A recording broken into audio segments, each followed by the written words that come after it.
en psicología. Muy buenas tardes. Vamos a empezar ya con el tema 2, la asignatura de fundamentos de psicobiología. En este tema 2 vamos a empezar a estudiar, porque ya sabes que vamos a dar en varios días, la genética mendeliana de la conducta.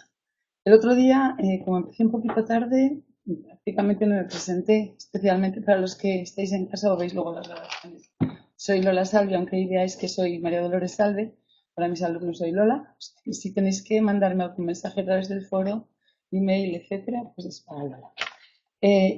Vamos a ver, entonces ahora vamos a entrar así en materia de lo que es este tema 2 y empezaremos viendo en este tema de la genética mendeliana de la conducta. Primero vamos a hacer una pequeñísima introducción respecto a que hoy, como vamos a estudiar a Mendel, en la primera parte del tema, pues vemos que Mendel en realidad descubrió en un momento determinado que la herencia que cada uno de los progenitores transmite a los hijos es una dotación genética completa. Pero eso significa que es un juego completo de genes, luego lo vais a ver, de los dos juegos que tiene cada individuo. Por ejemplo, los seres humanos pertenecemos a las especies que son diploides, tienen 2 N cromosomas. El juego completo quiere decir que transmiten N cromosomas. Luego ya, los de un progenitor más los del otro serían esos 2 N, y en el caso de los seres humanos, pues serían 2N, sería 2 por 23, igual a 46 cromosomas. Bueno, por otro lado, Darwin se dio cuenta de que de alguna manera la conducta, que es un factor importantísimo para la adaptación, es variable y además es heredable hasta cierto punto. Es que la herencia no es total, no es totalmente genética, pero que sí es heredable hasta cierto punto, y eso realmente está demostrado a través de que es selectiva de razas de perros.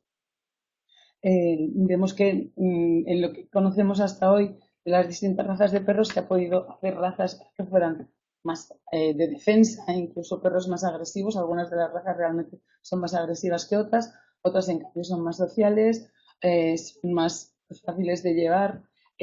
Hay diferencia entre los lobos y los perros, pero esa diferencia es más cualitativa, porque en realidad los lobos y los perros pueden cruzarse entre sí. Todavía no hay una especiación que diferencie los lobos de los perros completamente. La especiación no se ha llevado a cabo totalmente. Eso no significa que no haya lobos que sean perfectamente domesticables. Yo conozco a una persona que tenía un lobo en su casa, una loba, cogieron de pequeñita y esa loba estuvo viviendo hasta que se murió con la familia exactamente igual que si fuera un perro. También los rusos han hecho experiencias con cría de zorros en cautividad, los han domesticado, y los zorros también se comportan como animales totalmente domésticos.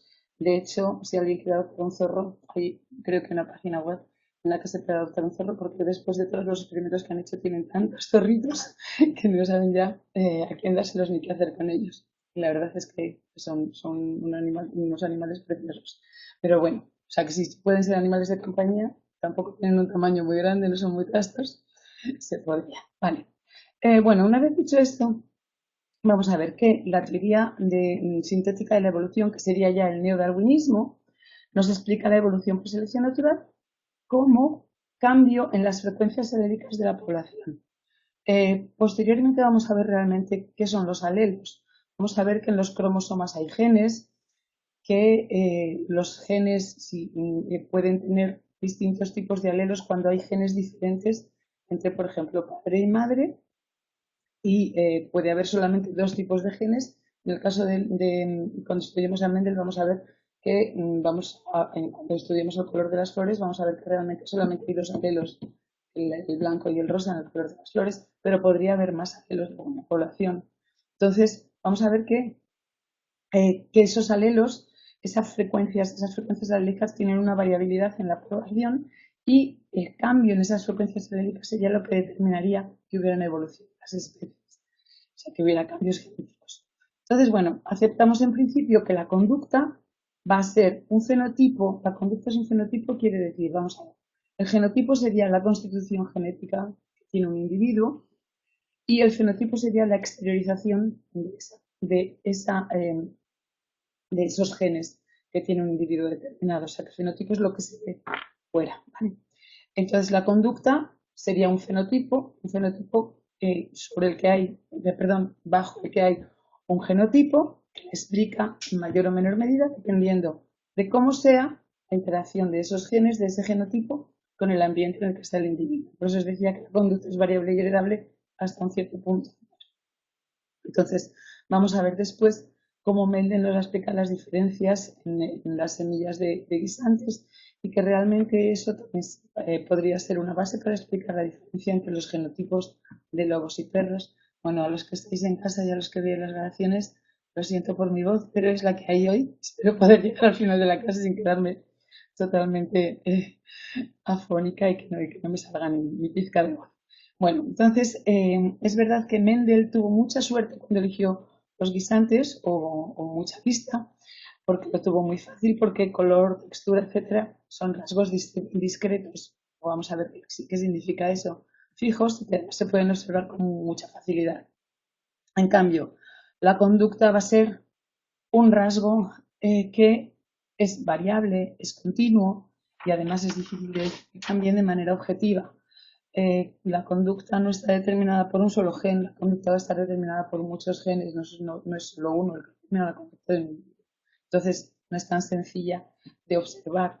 Entre otras cosas, pues, bueno, entonces, de todas maneras, hay una relación muy grande entre lo que es la genética molecular y la genética mendeliana y la teoría sintética de la evolución.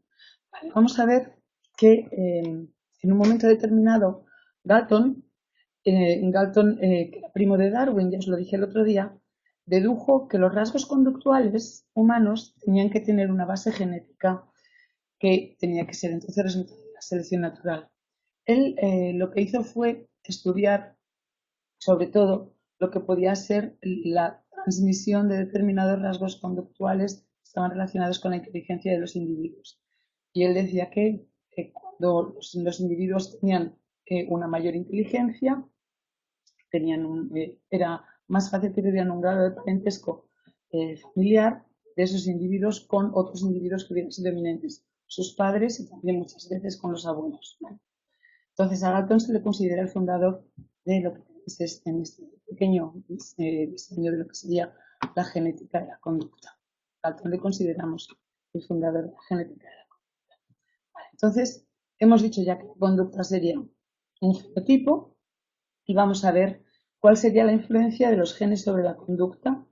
¿Qué otro factor tendríamos como explicativo de cuál es la conducta de un determinado individuo? Pues obviamente vamos a tener por una parte a los genes, lo que os decía, y por otro lado vamos a tener el ambiente, ¿vale? Y eso va a hacer que tengamos que ir estudiando todo lo que nos va a llevar desde lo que es el ADN en los gametos hasta lo que sería el fenotipo, el rasgo fenotípico conductual del que queremos saber cuál es la base genética, ¿vale? Entonces, vamos a ver qué son los genes en el tema de hoy, vamos a ver qué son los genes, cómo se heredan los genes, cómo se transmiten y cuáles son los mecanismos bioquímicos que van a explicar las funciones de los genes. Vale, dicho esto, vamos a ver a qué es lo que estudió Mendel. Vale, aquí tenéis los caracteres discretos que estudió Mendel en la planta del guisante y sus dos variantes. Ahora ya sí os adelanto que discretos quiere decir que solamente existen dos alelos de cada uno de los genes, es decir, que hay un gen concreto para cada una de estas características y hay un gen para cada uno de los caracteres que estudió Mendel. Vale, entonces vamos a ver. Hizo unos experimentos con hibridación de plantas y hacía muy poquito tiempo cuando hizo sus experimentos, que fue en el siglo XIX, un poquito después de la mitad del siglo XIX, hacía muy poquito tiempo que se había demostrado que existía una reproducción sexual en las plantas.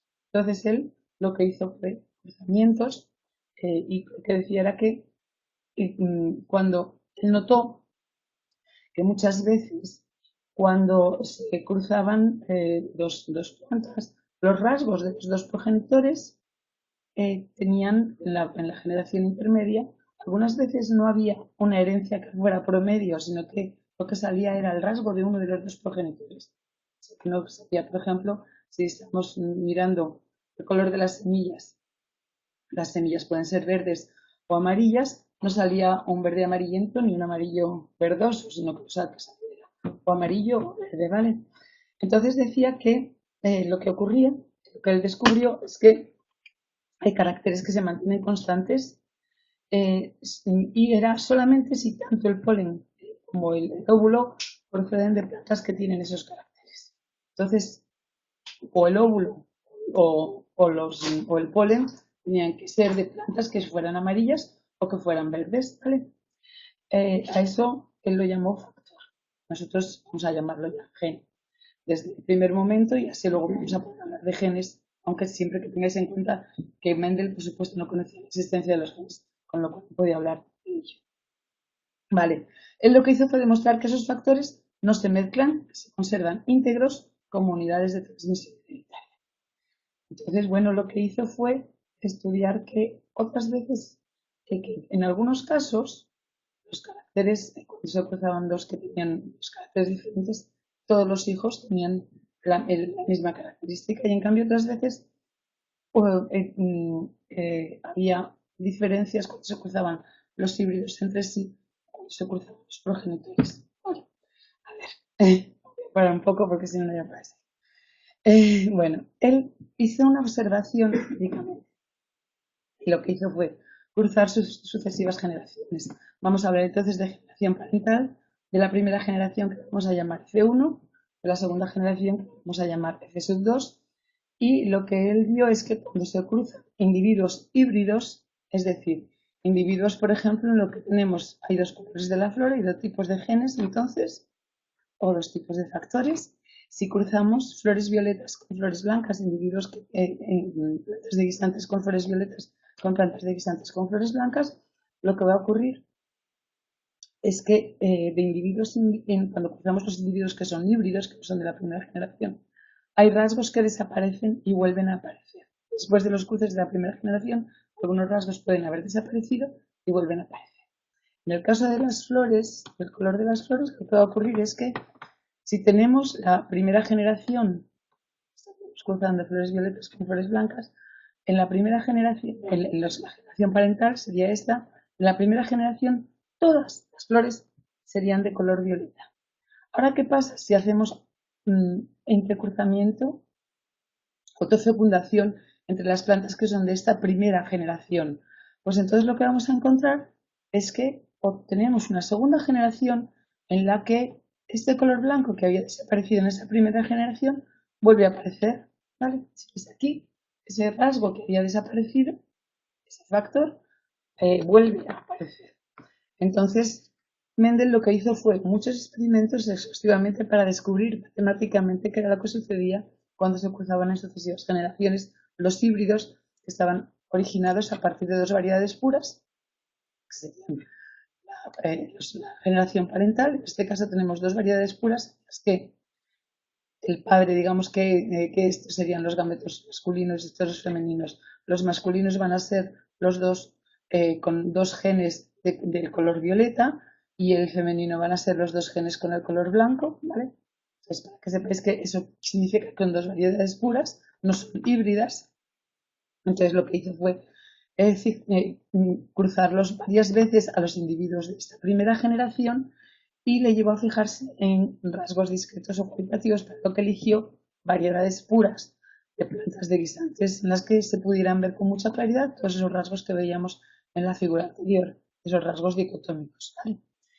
Entonces, durante 8 generaciones, la autopolinización de cada raza siempre daba descendientes idénticos fenotípicamente a sus progenitores, cuando estaba mezclando esas razas puras.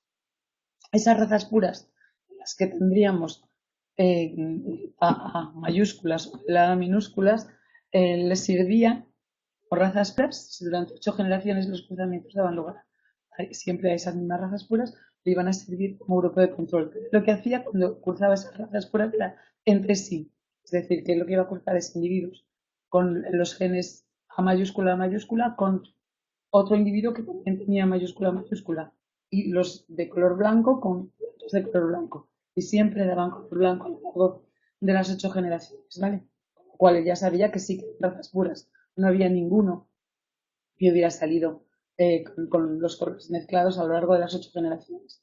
Y ese sería como grupo de control. Entonces luego cruzó dos razas puras que sí eran diferentes, vamos otra vez a este paso, en uno de los rasgos concretos. Aquí tenemos esa generación parental. Razas puras con diferencia en el color de la flor, en este caso podría haber sido en el color de las semillas de guisante o en cualquier otro de los rasgos. Entonces, comprobó que todos los descendientes de la primera generación tenían el mismo color, tenían el mismo rasgo, iguales en apariencia, ese rasgo considerado. ¿Qué significaba eso? Que tenían el mismo genotipo y también el mismo fenotipo, las dos cosas, ¿vale? Cuando vemos que el genotipo, os he dicho que es cómo se manifiesta el color, y en este caso también el genotipo va a ser el mismo. Entonces, a la forma que se manifiesta en el fenotipo, en este caso sería el color violeta, lo llamo carácter dominante, domina sobre el otro carácter, que es el que queda escondido y que sería el carácter recesivo. Cuando siguió cruzando plantas, lo que vio es que cuando cruzaban los individuos de esta primera generación entre sí, ¿verdad? Por hibridación, entonces vio que lo que ocurría es que daban una segunda generación, que la proporción de individuos tenían un fenotipo del color dominante y otro que era el color recesivo.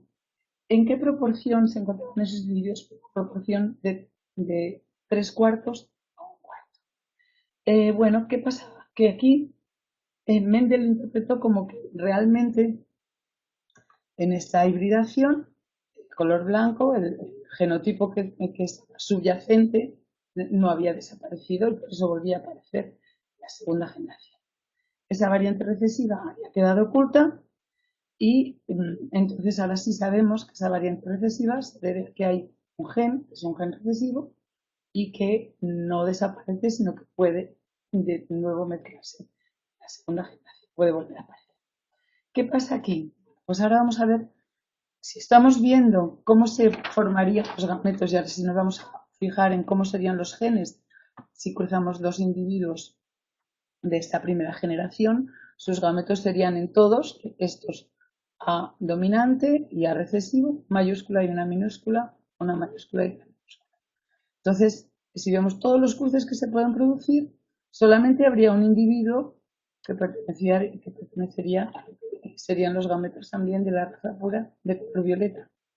Uno que tendría los dos gametos recesivos de color blanco y dos que tendrían un fenotipo también violeta, pero que tendrían los gametos exactamente iguales que en la generación, en la primera generación, ¿vale? Vale. Entonces vamos a ver, ¿qué pasa? Que aquí vamos a ver ya que estos genes presentan más de una variante y entonces les vamos a llamar genes alelomorfos o simplemente alelos. Vamos a tener dos alelos de cada uno de estos genes, ¿vale? El gen responsable del color de la flor es alelomorfo, tiene dos alelos. Las plantas con flores de color violeta tienen o dos alelos A mayúscula, o uno A mayúscula y uno A minúscula, y los demás de color blanco, los dos alelos de A minúscula, los dos recesivos. Durante la formación de los gametos, Mendel dijo que lo que pasaba es que los alelos se segregan de forma que cada gameto recibe un solo alelo. Y cuando se juntan los dos gametos, se restablece en el nuevo individuo la proporción doble, el carácter, en este caso del color de la flor.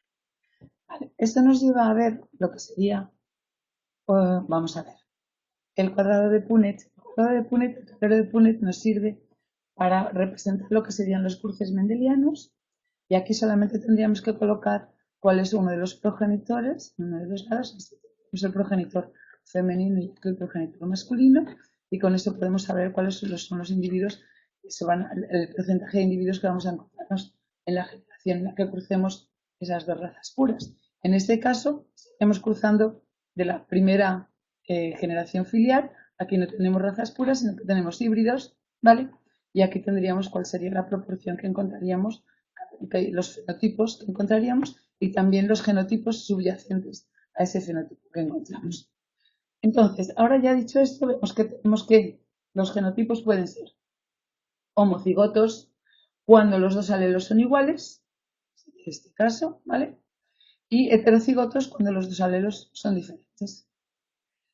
Teniendo en cuenta todo esto, tenemos que la proporción fenotípica 3:1, que se obtiene en la segunda generación filial, es consecuencia de una proporción genotípica 1, 2. Y de todo eso, Mendel extrajo lo que es la ley de la segregación, que es la primera ley de Mendel. La ley de la segregación lo que dice es que las variantes recesivas que están enmascaradas en la primera generación heterocigota, resultante del cruce entre dos líneas puras, que son cigotas, reaparecen en la segunda generación filial en una proporción de 3:1, porque los miembros de la pareja de alelos del heterocigoto se van a separar sin experimentar alteración durante la formación de los gametos. Una forma de averiguar qué genotipo corresponde a un determinado fenotipo sería a través del cruzamiento prueba, que sería cruzar individuos cuyo fenotipo queremos probar con individuos que sean homocigóticos recesivos. Entonces tenéis la siguiente figura. ¿Qué haríamos con esto? Tendríamos un cruzamiento de prueba en la que lo que estaríamos es cruzando, si sabemos, estamos mirando individuos que tienen el carácter homocigoto recesivo, en este caso serían las dos A minúscula, y cruzamos un individuo del que no sabemos. Según lo que obtengamos, aquí tenemos también este, y los vamos a cruzar con individuos que tienen sus flores de color violeta, a seguir con el color de las flores, tanto en este caso como en este las flores serían violetas, pero no sabemos cuál es su genotipo. Entonces, al cruzarlo con la raza, con el carácter recesivo, con un individuo que sea homocigótico para ese carácter recesivo, ya sí que podemos ver, si todos los individuos nos salen de color violeta, sabemos que ese tiene que tener los dos genes dominantes. En cambio, si nos salen en una proporción de un medio y un medio, este individuo tiene que ser heterocigótico, ese gen concreto, ¿vale? Bueno, después, pues esta prueba de Punnett se va a utilizar más adelante también en otros temas. Vamos a usarlas. Vale. La ley de la combinación independiente es la segunda ley de Mendel. Una vez que tenía comprobadas las características de la herencia de un solo carácter, de un solo factor, con dos variantes, ya podemos llamarlo gen con dos formas, con dos variantes. Entonces, Mendel estudió la herencia simultánea de dos caracteres diferentes. Por ejemplo, ahora ya lo que vamos a ver es, vamos a mezclar lo que es el color de la semilla con su aspecto. Y vamos a ver que existen solamente dos colores y dos aspectos, dos colores en la semilla que son el amarillo y el verde, y dos aspectos que son liso o rugoso. ¿Vale? Entonces, ¿qué hizo? En primer lugar, pues lo que tenía también era que cuando primero utilizó razas puras nuevamente, entonces a través de 8 generaciones viendo cuáles eran esas razas puras, y esas razas puras eran el amarillo liso y el verde rugoso, y liso que no podéis ver del todo, pero bueno, serían dos A mayúsculas, lo que tenemos ahí. Y cruzando esas semillas, lo que obtuvo fue una primera generación en la que tenemos todas las semillas de color amarillo y de color amarillo y lisas además. ¿Qué significaría esto? Bueno, cuando por autofecundación cruzamos esta primera generación filial y obtenemos la segunda generación filial, nos vamos a encontrar con que aquí lo que vamos a tener es que tenemos, si os fijáis en este dibujo, lo que tenemos son 3/4 partes de semillas amarillas y 1/4 parte de semillas verdes. Y exactamente igual si contáis cuáles son lisas y cuáles son rugosas, también vamos a tener 3/4 partes de semillas lisas y solamente 1/4 de semillas rugosas. Vale. Sin embargo, están mezcladas entre sí. ¿Vale? Entonces, ¿qué pasa?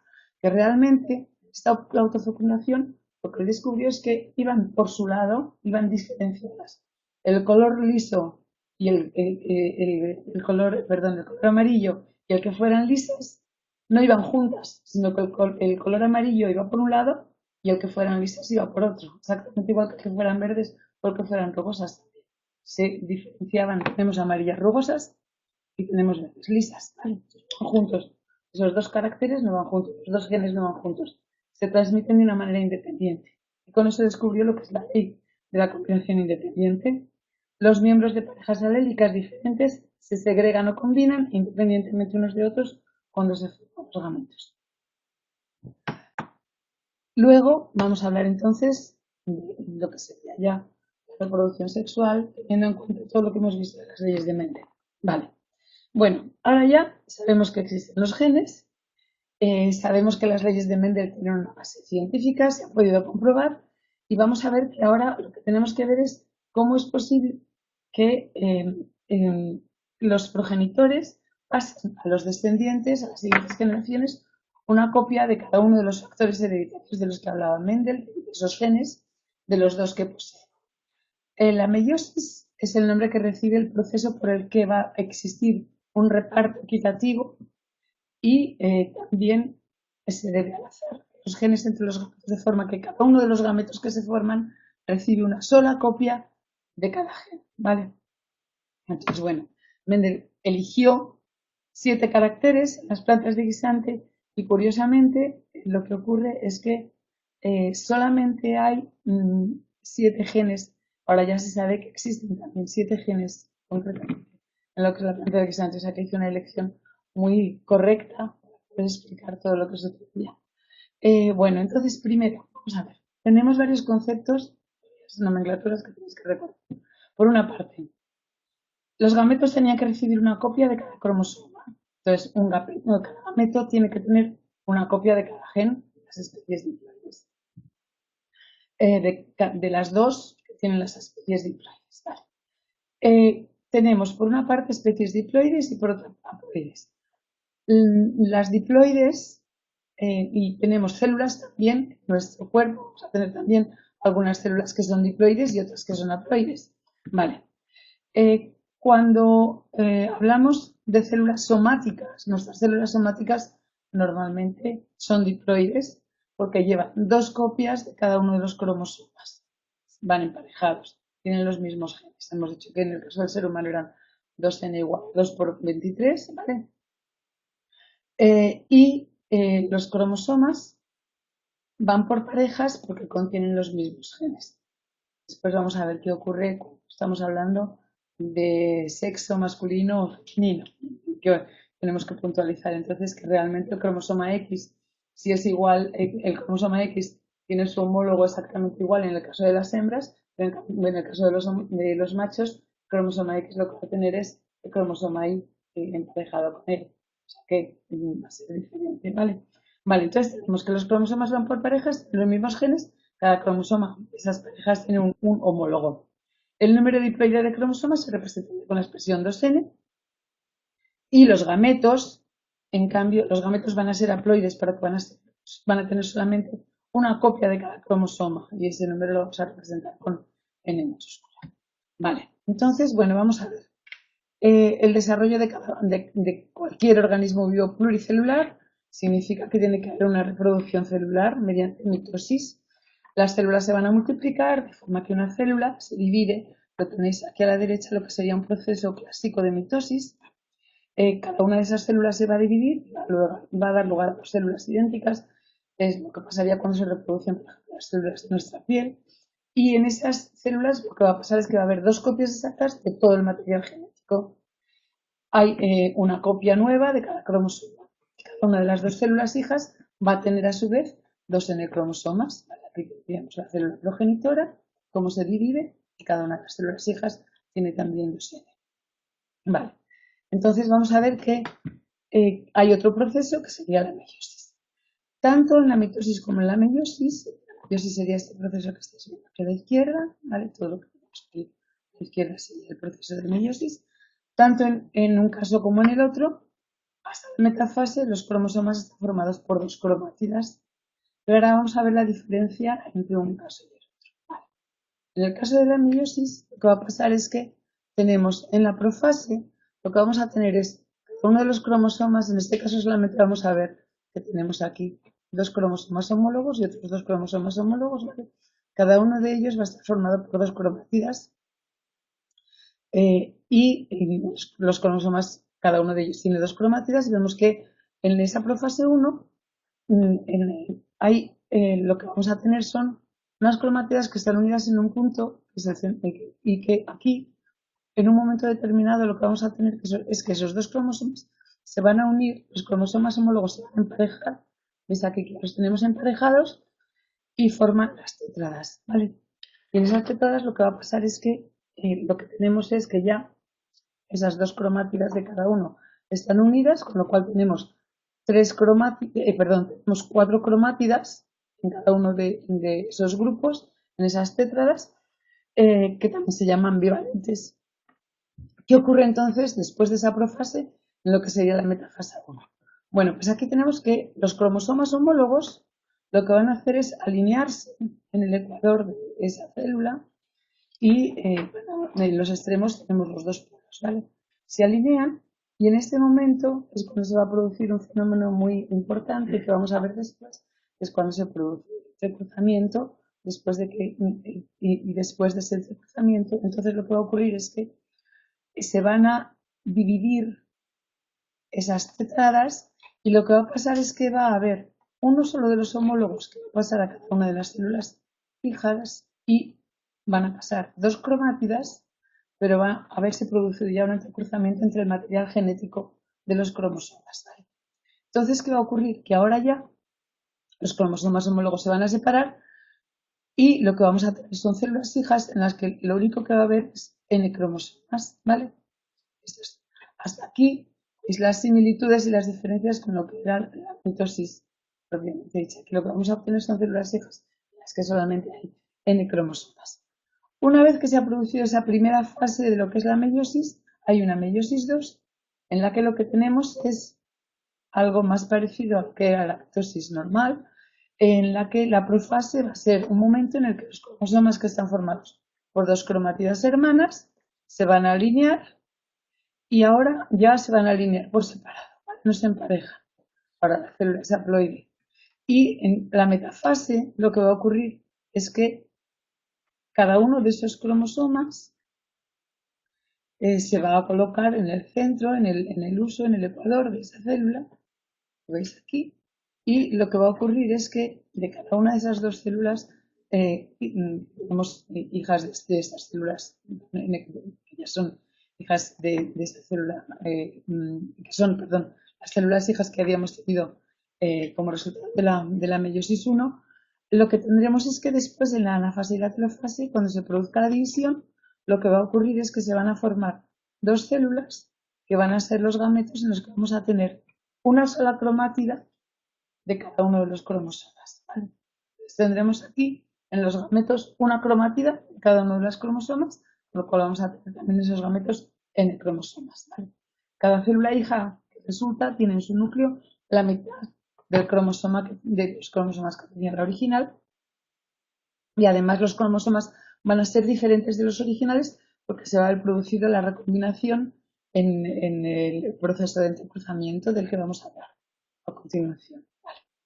Entonces, en ese proceso de entrecruzamiento, lo que ocurre es que lo que va a ocurrir es que tenemos los dos homólogos, si vamos a ver aquí que tendríamos el homólogo materno y el homólogo paterno, que tendríamos en la figura anterior, si os fijáis en la de antes, teníamos las dos cromátidas de cada uno de los cromosomas unidas al centrómero, ¿vale?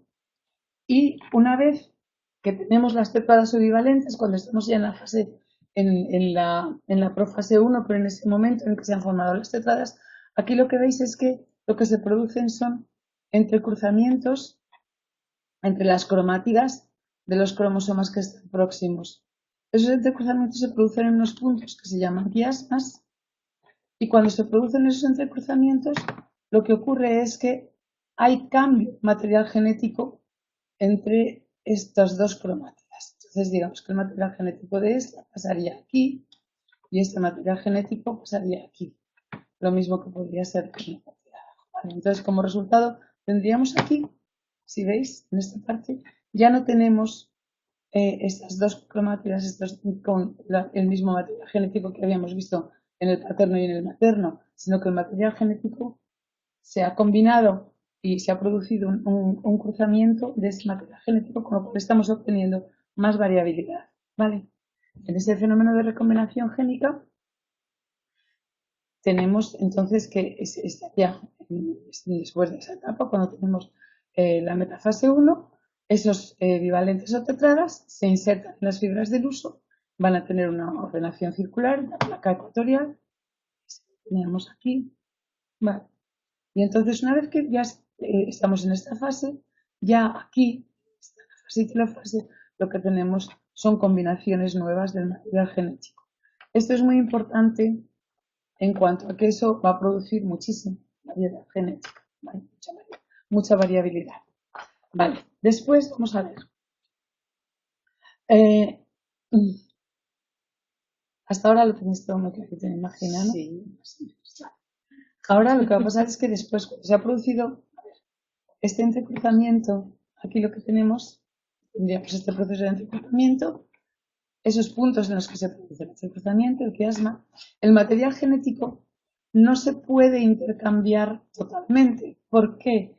Porque en los puntos justos donde está el quiasma es mucho más difícil que haya cambio de una de las cromátidas a la otra. Entonces, va a haber puntos en los que va a ser más difícil que haya intercambio de genes de uno de esas cromátidas a la otra. ¿Vale? Entonces, vamos a ver qué tenemos. Bueno, la recombinación génica es la aparición en un mismo cromosoma del gameto de alelos que pueden proceder del padre o de la madre que ha producido el gameto. La importancia de esa recombinación, de ese entrecruzamiento, de esa recombinación génica, os he dicho que la gran variabilidad que puede generar. El número de gametos diferentes está en función de cuántos lugares, cuántos loci, que son los lugares en los que se colocan los genes, cuántos locis heterocigotos, es decir, que haya variación, cuántos en los que haya dos diferentes genes heterocigotos, cuántos existen en el individuo, ¿vale? Entonces, fijaos en que si un organismo tuviera dos loci en heterocigosis, se podrían formar solamente 2 elevado a 2 gametos distintos. En la especie humana se estima que en cada persona hay unos 3.350 locis en heterocigosis. O sea que cada individuo podría tener 2 elevado a 3.350 gametos diferentes. Fijaos todos los intercambios que podría haber. Y es la variabilidad genética a que puede dar lugar.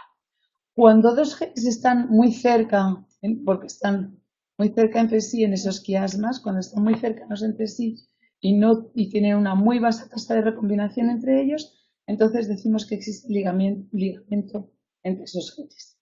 En este caso no existe la recombinación, esos locis, ¿vale? Y eso está relacionado directamente con la distancia física entre esos caracteres. Ahora vamos a ver entonces dónde están y qué son los genes. Vale. Bueno, la primera cosa vamos a ver. Los genes forman parte del ADN. Un gen no es más que un pequeño trocito de ADN. Están en los cromosomas y los genes están en los cromosomas de una forma ordenada. Un determinado gen tiene una posición fija y concreta dentro de lo que es el cromosoma y el cromosoma es una molécula de ADN. Vale. Bueno, se conocen hasta el día de hoy entre 10 y el 15% de los 20 genes que se piensa que posee la especie humana. Entonces, bueno, si nosotros tenemos 46 cromosomas, pues en realidad tenemos 23 cromosomas diferentes, aunque como os decía, en el caso de sexo masculino hay 24, las mujeres tenemos 2X, 23, el 23 sería XX y en cambio en los hombres sería XY. Bueno, entonces el cromosoma Y, en este caso, haría las veces del cromosoma homólogo del X. ¿Cómo sería un cromosoma eucariótico? Vale, ese cromosoma eucariótico, un cromosoma es una molécula de ácido de ácido desoxirribonucleico y es la mayor de las moléculas que tienen los seres vivos. Estructuralmente es una doble cadena larguísima que tiene como eslabones unas unidades moleculares que se conocen como nucleótidos. Vamos a ver cómo se empaqueta el ADN. Vamos a ver cómo sería. En esta figura de aquí lo que tenéis sería una molécula de ADN en cada cromosoma y vamos a ver los distintos niveles de empaquetamiento. Si tuviéramos que estirar esa molécula de ADN es larguísima. En el momento de la división celular, a ver, tenemos distintos momentos, la longitud del ADN se convierte en 200 micrómetros, el conjunto de cromosomas más básicos. Pero si estamos hablando, estamos hablando de que puede tener un gran empaquetamiento porque puede tener 2 metros de longitud. O sea, luego en el momento del empaquetamiento puede reducirse muchísimo. Cada cromosoma como hemos dicho, está constituido por una sola molécula de ADN unido a proteínas. Y ese ADN está formado por distintos genes y por las partes de ADN. No son genes, ¿vale? Entonces, el ADN se tiene que condensar y, en primer lugar, esa hélice lo que hace es condensarse de una manera muy sistemática alrededor de las histonas. Las histonas son las histonas están entre sí, son 8 nucleótidos, que son proteínas, y esas histonas atraen al ADN de tal forma que se empaqueta formando una espiral alrededor de esas histonas, con lo cual se produce el primer nivel de empaquetamiento, que es el que estáis viendo aquí, ¿vale? Aquí tenemos simplemente la hélice.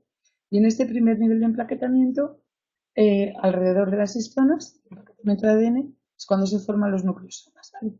Una vez que tenemos esos nucleosomas van a seguir enrollándose y van a seguirse empaquetando, formando cuentas que son cuentas de nucleótidos de esos nucleosomas, ¿vale? Es un nivel de organización superior al de nucleosoma. Y una fibra que es de alrededor de 30 nanómetros, que está constituida por ese emparejamiento. Tendríamos aquí, sí, aquí tendríamos esa fibra, luego tendríamos la cromatina más condensada hasta que llegaríamos al empaquetamiento mayor en el caso de que estemos hablando del cromosoma metafásico. Vale, entonces tendríamos todos esos niveles de empaquetamiento del ADN. Vale, vamos a ver ya cuál es la naturaleza química de ese material, qué es la molécula de ADN. Vale, las moléculas de ADN, antes de que identifiquemos los cromosomas en sí, ya se sabía que los cromosomas son formados por proteínas y ácidos nucleicos. A principios del siglo XX, cuando se identificaron realmente los cromosomas, y Watson y Crick descubrieron esa estructura de la hélice biparalela. ¿Vale? Entonces, ese material genético tiene que cumplir varias propiedades. Por una parte, tiene que guardar la información genética. Por otra, permitir que se copie fielmente esa información. Y además, esas propiedades tienen que explicar la capacidad de cambio o de alteración del material hereditario, ¿vale? Entonces, bueno, el ácido desoxirribonucleico fue el que se aisló por primera vez, no por Watson y Crick, sino por un suizo que se llamaba Mischner. Y después, posteriormente, a que él lo descubriera, fueron Watson y Crick los que describieron cuál es la estructura de esa molécula de ADN, ¿vale? Entonces, eso es a mediados del siglo XX, o sea que hace muy poquito tiempo. Gracias a esa estructura se pueden explicar las bases moleculares de lo que es la herencia biológica. Exactamente igual que otros ácidos nucleicos, el ácido desoxirribonucleico es una cadena doble que está formada por nucleótidos. Los nucleótidos son lo que tenéis en esta parte de aquí, de la derecha de la imagen, y esos nucleótidos están formados por ácido fosfórico y por hidratos de carbono. Esos hidratos de carbono pueden ser tanto ribosa como desoxirribosa. Esos hidratos de carbono van unidos a las bases van unidos a lo que son las bases púricas o pirimidínicas, que son las que tenéis aquí a la izquierda. Esas bases púricas o pirimidínicas son la adenina y la guanina, en el caso de las púricas, y la citosina y la timina, en el caso del ADN, serían las pirimidínicas, y en el caso de que luego hablemos del ARN, entonces la timina sería sustituida por uracilo. Vale, entonces vamos a ver. Tendríamos que en el ADN los nucleótidos, estos nucleótidos que tenéis aquí a la derecha, forman dos cadenas antiparalelas. Forman dos cadenas, cada una de las cuales están dispuestas en espiral, enroscadas, formando esa doble hélice de ADN. Y esa formación se consigue gracias a una disposición concreta de las moléculas que forman cada uno de los nucleótidos. ¿Qué pasa? Que hay una sucesión de las moléculas de desoxirribosa y de ácido fosfórico de cada nucleótido, y las bases nitrogenadas, estas que tenéis aquí a la izquierda, estarían en la parte de dentro, las estructuras púricas con las pirimídicas estarían en la parte de dentro de esa hélice, ¿vale? En el interior. Y la unión se llevaría a cabo a través de puentes de hidrógeno que se forman entre las bases púricas de una cadena y las pirimidínicas. Vamos a ver cómo se formarían esos puentes de hidrógeno. Vale, aquí tendríais la doble hélice. Si veis en esta doble hélice, la parte de fuera se correspondería con lo que son los nucleótidos. Entonces aquí tendríamos el ácido fosfórico, las moléculas de ácido fosfórico y los hidratos de carbono, ¿vale? Y en la parte de dentro tenemos lo que son las bases púricas y pirimidínicas, que tenéis aquí, ¿veis? Y siempre una base púrica se une a una base pirimidínica. Entonces, en el caso de la adenina, que es una base púrica, se une siempre a la timina. En el caso de la guanina, se une siempre a la citosina. Cuando hablamos de ARN, entonces lo que ocurre es que la adenina se une a uracilo, ¿vale? Bueno, entonces vamos a ver. Aquí tenemos, cuando hablamos de nucleótidos, tenemos dos extremos en los nucleótidos, uno sería el 5 y otro sería el extremo 3. Y vemos cómo en la parte de dentro, que es donde tenemos esas bases nitrogenadas, las bases nitrogenadas van a estar unidas entre sí, una púrica con una pirimidínica siempre a través de puentes de hidrógeno. Esos enlaces de hidrógeno no son iguales en el caso de cada una de ellas. Cuando hablamos de la unión de la adenina con la timina, entonces los enlaces de hidrógeno hay dos enlaces de hidrógeno. En cambio, cuando estamos hablando de la unión de la guanina con la citosina, hay tres enlaces de hidrógeno, ¿vale? Entonces, siempre las uniones van a ser este par con este par, ¿vale? Siempre van a ser iguales. Nunca vais a ver una unión de adenina con citosina ni de timina con guanina. Vale, entonces hemos dicho que tenía que cumplir este material genético, que sería, es de lo que está formada la molécula de ADN, ¿vale? Esta molécula de ADN es la que forma los cromosomas y un cromosoma estaría formado por una molécula de ADN concreta y vamos a ver que realmente tiene que cumplir con determinadas funciones. Y la primera era la de que pudiera transmitirse la información de una generación a otra. No puedo seguir hablando. A ver, ¿me entendéis bien? No supongo. Perfecto. Bueno, entonces, la primera cosa que vamos a tener que hacer es que ver cómo se puede duplicar esa molécula de ADN. Entonces, para que se duplique, vamos a tener que replicar y que cada molécula de ADN se transforme en dos moléculas de ADN. Vamos a tenerla que duplicarla. ¿Cómo se hace esto? ¿Cómo sucede esto? Bueno, pues en primer lugar, aquí a la izquierda tenéis lo que sería todavía la molécula de ADN, tal cual hemos visto, ¿vale? Con sus nucleótidos y sus bases púricas y pirimídicas en la parte interior. Hay una enzima, que es la enzima helicasa, que lo que va a hacer es partir esa molécula y hacer que se separen las dos hélices de la molécula de ADN, ¿vale? Entonces, una vez que tenemos las dos hélices, esa helicasa lo que va a pasar es que hay una cosa importante y es que siempre va a actuar desde el extremo 5 hasta el extremo 3, ¿vale? Entonces, ese extremo 5, en el caso de la hélice de arriba, veis que la helicasa ha podido separarlo directamente, pero en el caso de la de abajo, lo que ocurría es que ahora tenemos aquí separada esta hélice de tal forma que cuando se produzca la unión de la nueva molécula de ADN que se está formando, esa nueva molécula siempre se va a formar en la dirección unida al 3,5 de la anterior, ¿vale? Con lo cual, aquí lo que vamos a tener es la acción de una nueva proteína que es la ADN polimerasa, que directamente va a estar uniendo el 5 al 3 que tendríamos aquí en este extremo, no podéis ver, sería el 3 de la primera de las dos hebras de ADN, entonces se podría formar directamente. En cambio, en el caso de la de abajo, de la otra cadena de ADN, lo que tendríamos es que necesitaríamos la acción de otra enzima, ¿vale? que es una enzima primasa, que lo que va a hacer es que en determinados puntos va a hacer que se una a esa hebra de ADN un cebador. Y ese cebador lo que va a hacer es que se puedan ir a trocitos, que pueda actuar la ADN primerasa, que es la que tendríamos aquí, y va a hacer que se unan la hebra nueva con la hebra antigua que teníamos. Entonces vamos a tener distintos fragmentos de esa cadena de ADN que se va a ir formando y que luego se van a unir entre sí, ¿vale? Y que van a formar esa cadena nueva.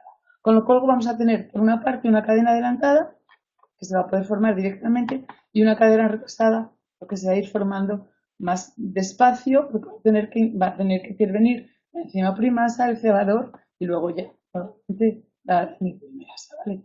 Eso siempre después de que en un primer momento la helicasa haya separado las dos hebras del ADN, ¿vale? Con esto lo que va a ocurrir es que vamos a tener después la replicación del ADN y vamos a tener dos moléculas de ADN exactamente iguales a la primera que teníamos, ¿vale? Entonces, una se ha transformado en dos. Es muy difícil que haya una base inapropiada que se empareje. Siempre os he dicho que el emparejamiento va a ser, como decíamos, guanina con timina o de guanina con citosina. Es muy, muy difícil que haya un emparejamiento que sea erróneo. Después, perdón, si no se importa, porque... Vale, entonces vamos a ver. También teníamos que ver que vamos a ver que en un primer momento entonces vamos a poder duplicar el ADN. Otra cosa es cómo se codificaría la información del ADN, es decir, cómo se relaciona la secuencia de bases del ADN con el fenotipo. Vale. Entonces con eso vamos a volver a ver lo que eran las leyes de Mendel, si os acordáis, vamos a ver que teníamos distintos factores, distintas características. Ahora vamos a hablar, en vez del color de las semillas, vamos a hablar de la altura de la planta. Vale. Lo que se sabe ahora que diferencia la altura entre unas plantas y otras, de que las plantas sean altas o sean plantas enanas, sería la longitud del tallo, pero entre los nodos de la planta. La longitud entre los nodos es la que es diferente. En las plantas altas es más larga, esa longitud es mayor. Entonces, han hecho estudios genéticos, fisiológicos y analíticos, y en la variante alta interviene una enzima específica, que es la GABT hidroxilasa, y esa enzima, curiosamente, no se sabe exactamente por qué, en la planta que es enana es prácticamente inactiva, ¿vale? Entonces, un médico británico en 1909 publicó un trabajo en el que hablaba de errores congénitos en el metabolismo, y en ese libro hablaba de que algunas enfermedades hereditarias son causadas por el efecto que la herencia ejerce sobre el metabolismo de determinadas sustancias. Con eso entonces proponía que hay un nexo de unión entre lo que son los genes y lo que es el fenotipo y el fenotipo que se manifiesta al exterior. Y ese nexo de unión no sería otro que el metabolismo, ¿vale? Entonces, en ese momento, la idea quedó ahí, una vez más, igual que había pasado con el ADN. Watson y Crick son los que descubrieron cómo era esa ADN y los que descubrieron la estructura del ADN. En ese primer momento pasó desapercibido, pero después Vidal y Tatum plantearon la hipótesis de un gen, una enzima. Y con esa hipótesis lo que afirmaban es que los genes regulan las características fenotípicas en los organismos gracias a que codifican la estructura de las enzimas que intervienen en todos y cada uno de los procesos metabólicos del organismo. Entonces lo que pasa es que establecieron que un gen no sería más que un trocito de ADN, una secuencia ordenada de bases de nucleótidos de ADN que determina a su vez el orden de los aminoácidos de las proteínas. Y esas proteínas van a ser las sustancias que dan forma a las estructuras orgánicas, y también las proteínas van a ser las responsables de los principales procesos metabólicos que van a explicar el funcionamiento de los seres vivos. Si habéis visto, antes hemos visto cómo funcionaba en el caso de la duplicación del ADN, la enzima helicasa, la ADN polimerasa, la enzima primasa. Todas estas enzimas, a fin de cuentas, son proteínas, ¿vale?, que están interviniendo en esa función, en esa duplicación del ADN, ¿vale? Entonces, bueno, tenemos que por una parte explican el funcionamiento de los seres vivos y por otra parte también en el caso de las enzimas son las que participan en los procesos metabólicos. Vale, entonces, las propiedades de las proteínas están determinadas por la secuencia de aminoácidos que las componen. Esos aminoácidos son sus unidades básicas, son las que forman las proteínas. Los genes que codifican proteínas se llaman genes estructurales, para distinguirlos de las secuencias de ADN que llevan otro tipo de información. Crick, en 1970, propuso el dogma central de lo que es la biogenética, de la biología, que dice que el flujo que sigue la información genética que está en el ADN, que es la molécula en la que la información puede ser duplicada por su transmisión a otra célula, de ahí se transfiere bioquímicamente a una molécula de ARN, de ácido ribonucleico, mediante un proceso que se llama transcripción. Entonces tendríamos, por una parte, hemos estudiado antes cómo el ADN se puede replicar. El siguiente proceso sería la transcripción a través del ARN, ¿vale? Y desde el ARN, a través del proceso de traducción, la información se expresaría en una secuencia polipeptídica, se forman los polipéptidos. Este dogma central se ha tenido que modificar, ha tenido que ser ampliado porque se ha descubierto que realmente también la información se puede almacenar en forma de ARN y transcribirse inversamente a ARN. Es lo que pasa en el caso de los retrovirus. Son virus en los que la información genética se almacena en forma de ARN. Entonces veis que ahora tenemos ese lo que era ese primer dogma de la biología, se ha ampliado porque ahora tenemos que hablar por un proceso de replicación de ADN, se duplica, luego existe ese proceso de transcripción, ARN mensajero, ARN, y en ARN podemos tener el proceso de traducción a polipéptidos, pero también desde el ARN a través de una enzima que es la ARN replicasa, y luego a través de la transcriptasa inversa se puede pasar información que ya puede afectar también al ADN, ¿vale? Entonces, bueno, vamos a entender ese segundo proceso. Hemos visto cómo se duplicaba el ADN, ahora vamos a ver cómo se transcribe, cómo se realiza la transcripción, ¿vale? Ese proceso de expresión génica, vamos a ver que el ADN de los eucariotas está situado en el núcleo celular y en cambio la maquinaria que hace falta para la síntesis de proteínas está en el citoplasma. Entonces, ¿qué ocurre? Que vamos a tener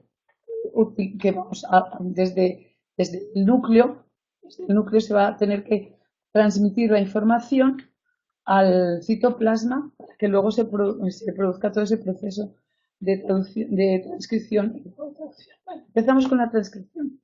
En la transcripción lo que ocurre es, hay una molécula, fijaos simplemente para que recordéis un poco lo que era la duplicación del ADN. Ahora vamos a tener aquí la molécula de ADN y esta molécula de ADN lo que va a ocurrir es que sobre ella va a actuar una enzima, que es la ARN primerasa, que lo que va a hacer es nuevamente separar las dos hebras de ADN.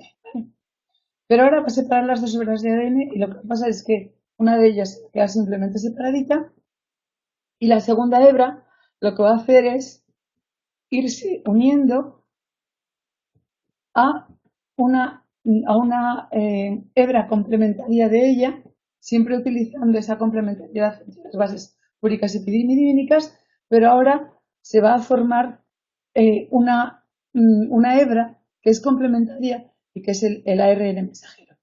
Esa hebra simplemente es complementaria de la molécula de ADN, pero no se va a quedar unida a él, sino que se va a ir formando, como veis aquí, se va a ir formando uniéndose a la hebra de ADN, pero luego se va a separar de ella nuevamente, con lo cual las dos hebras, las dos cadenas de ADN se van a poder volver a juntar y mientras tanto se va a haber formado una hebra que es la que va a formar ese ADN mensajero, ¿vale? Y esa hebra va a ser complementaria de la cadena de ADN, ¿vale? Eso os lo digo para que lo tengáis muy concretito desde ahora, porque luego para que entendáis lo que son los codones y los anticodones es importante que veáis que es complementaria de la hebra de ADN que sería esa, para que luego estuviese esa complementariedad entre las bases. Vale. Una vez que se ha formado, o sea, hay un momento en el que se empieza, en un momento en un lugar del ADN, es donde se une esa ARN polimerasa, y luego llega una secuencia de fin, y cuando llega esa secuencia de fin, en ese momento actúa un promotor, que es el que hace que sea una ARN polimerasa, y luego cuando llega esa secuencia de fin, actúa otra enzima que hace que ya se termine ese proceso de transcripción del ARN. Una vez que tenemos el ARN, esa hebra es un transcripto primario. ¿Qué quiere decir eso? Que en esa hebra vamos a tener determinadas zonas que van a ser funcionales y que vamos a necesitar posteriormente para que se produzca la traducción. Pero hay otras partes que no vamos a necesitar y que van a quedarse fuera. Entonces vamos a tener exones e intrones y lo que va a quedar al final va a ser, por un proceso de corte y empalme en esa hebra de ARN, vamos a eliminar todos los trocitos que no nos van a servir y con por un proceso que se llama proceso de maduración del ARN mensajero, vamos a tener el ARN mensajero maduro. Y ojo, estoy hablando de ARN mensajero. Vale, no solamente existe ARN mensajero, hay otros ARNs. Vamos a hablar después del ARN ribosómico y del ARN de transmisión. Vale, entonces, bueno, vamos a ver. En ese proceso de maduración, lo que va a pasar es que tenemos secuencias codificantes, que son los exones, y segmentos no codificantes, que son los intrones, que son los que se aquí quedan fuera. ¿Vale? Entonces, después de esto, vamos a ver que en ese proceso, dependiendo de cuáles sean los genes, hay transcritos primarios que después de ese procesamiento van a codificar siempre el mismo polipéptido. Y otros, acordaos de lo que decíamos en la figura anterior, para que lo tengáis. Vamos a ver. Teníamos aquí que por un proceso de traducción, una vez que tenemos el ARN, por un proceso de traducción se van a formar los polipéptidos, van a formarse las distintas proteínas, ¿no? Vale. Pues entonces, ahora resulta que dependiendo de cuáles sean los genes, hay transcritos primarios que sí que van a codificar siempre el mismo polipéptido. Sin embargo, otros van a poder experimentar distintos tipos de maduración que van a originar polipéptidos distintos. Y eso va a ser dependiendo de en qué células se expresa y también dependiendo de en qué etapa de desarrollo se encuentra el organismo concreto. En el libro se habla del ejemplo de un gen, la rata, que codifica un transcrito primario que cuando se expresa en las células del tiroides origina un ARN mensajero maduro que codifica la secuencia de la hormona calcitonina. Y sin embargo, si el procesamiento de ese mismo gen se realiza en la hipófisis, origina otra hormona diferente que es la CGRP, que es un péptido que está relacionado con el gen de la calcitonina y tiene unos efectos muy diferentes, ¿vale? Luego tenemos los ARN ribosómicos y los de transferencia que también experimentan maduración. Luego vamos a ver esos ARNs. Entonces vamos a dejar aquí el tema de hoy. El próximo día seguimos con el lenguaje de la vida, con el código genético, y vamos a ver cómo a través de ese código genético vamos a desarrollar todo lo que es lo que ocurre en el organismo vivo, cómo se manifiesta su tipo, etc. Bueno, lo dejamos aquí. Entonces el próximo lunes no os olvidéis de que a las 4:30 tenemos la práctica y por favor todas las que os queréis apuntar, todos los que queréis apuntaros a la práctica, a través del foro me gustaría que me mandarais nombre y apellidos para que yo tenga ya una lista de todos los que queréis hacerla, ¿vale? Perdón, el lunes no, el miércoles, perdón, el próximo miércoles a las 4:30. El próximo miércoles a las 4:30 empezamos con la práctica. Vale. Los que no queréis hacer la práctica, es que es voluntario. La siguiente clase. ¿Perdona? Para apuntarnos lo enviamos por el foro. Lo enviáis por el foro, sí. Vale, dos más. Si nos da tiempo, nos acordamos lo que sea, cuando estéis aquí ya es suficiente. Dime. No, iba a decir, si no al correo, a ver, porque todavía el correo. Sí, también. No... Bien, vale. Bueno, pues hasta el próximo miércoles.